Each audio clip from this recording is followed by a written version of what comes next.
Et l'Ukraine qui poursuit son offensive militaire dans le sud-est du pays. L'Ukraine qui est encore endeuillée par le drame d'Odessa qui a fait une quarantaine de morts vendredi. Les autorités tentent de reprendre le contrôle de l'est du pays face aux insurgés pro-russes.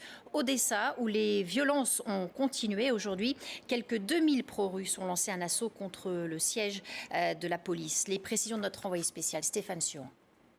Là, se passe dans un contexte assez délétère où depuis plusieurs heures, des appels à la vengeance, voire même à la chasse à l'homme circulent sur les réseaux sociaux. Je rappelle que sur les 47 victimes, il y a plus de 40 personnes qui font partie du camp des pro-russes. Alors cet après-midi, les manifestants ont formé un corridor afin de faire sortir les prisonniers et plusieurs d'entre eux sont déjà sortis, environ une trentaine, sous les cris de liberté et de Odessa est une ville russe. Alors si les responsables des émeutes étaient libérés par la foule, cela constituerait un camouflet terrible pour le gouvernement de Kiev. Vous savez, aujourd'hui, le Premier ministre Arseniy Yatsenyuk est venu en déplacement à Odessa.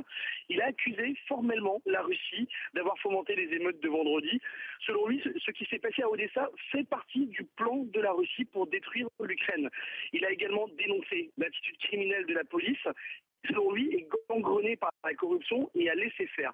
Donc, selon lui, on peut estimer également que les événements qui se déroulent en ce moment lui donnent raison parce que la police est en train de laisser sortir les prisonniers. Et l'Ukraine qui poursuit son offensive militaire dans le sud-est du pays. L'Ukraine qui est encore endeuillée par le drame d'Odessa qui a fait une quarantaine de morts vendredi.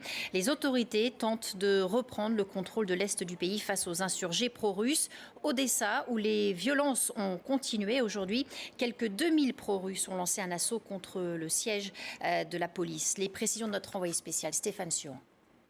Là, se passe dans un contexte assez délétère où depuis plusieurs heures, des appels à la vengeance, voire même à la chasse à l'homme circulent sur les réseaux sociaux.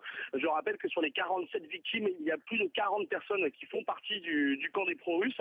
Alors cet après-midi, les manifestants ont formé un corridor afin de faire sortir les prisonniers et plusieurs d'entre eux sont déjà sortis, environ une trentaine, sous les cris de liberté et de Odessa est une ville russe.